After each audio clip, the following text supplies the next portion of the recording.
earlier this year when the Rwanda-backed M23 group seized control of swathes of the territory. Well, for more on this, I'm joined by Abdullahi Halahe, a senior advocate for East and Southern Africa Refugees International.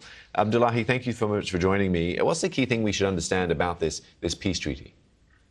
I think, in essence, it is an agreement that involves Rwanda and the Democratic Republic of Congo over what has been a chronic, protracted crisis in the eastern part of the DRC that borders Rwanda. But I think the outline of what we are getting here is, without necessarily getting into the weeds, is that the United States via Qatar negotiated this deal that brings together these two countries. At the heart of this deal, let's be real, is that the United States will get significant exclusive rights to explore the DRC's enormous mineral resources that it requires to compete with, countries like China. Yeah, and let's stay with that point then. Some skeptics have said that this is, as you mentioned, a resource exploitation camouflaged as a diplomatic triumph. Elaborate your thoughts. I think, to be honest, there are two problems with this. One is the fundamental one. This is not a negotiation or a diplomatic breakthrough that is built on the principles or values that are really inherently good or win-win for both countries. In essence, what Trump is saying to these guys, this is the new phase of the United States diplomacy.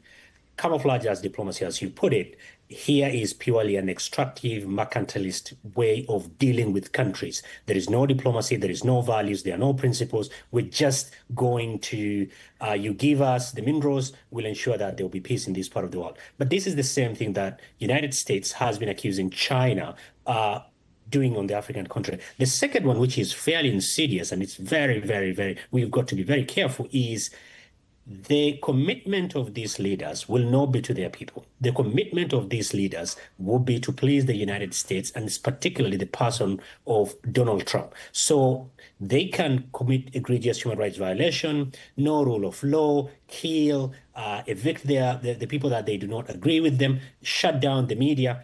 As long as the United States is happy and getting their minerals, no problem, right? So this, again, is coming. So essentially...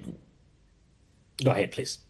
Yeah, so just to quickly clarify on that point then, you're saying that even though this peace deal or this treaty may result in peace, it also may result in some impunity for those in charge? Precisely. And this is a region where ICC have got active cases. And in some cases, we've seen people being taken to the ICC. We have 7 million people have been displaced. Between late last year and early this year, 780,000 people have been displaced. So I think this is not something that you just turn on a switch and get people being ferried to Doha or Washington, D.C. for this to be resolved. It requires a plan.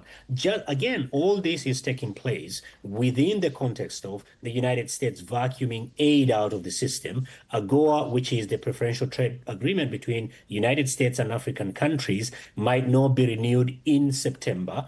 And you're saying, out of all those, what we will be getting, this is the template of how the United States will deal with Africa at a time when most of the countries on the continent are experiencing significant debt to GDP ratio. So I think it doesn't bode well for a sustainable peace on the continent and in the DRC in particular in this case.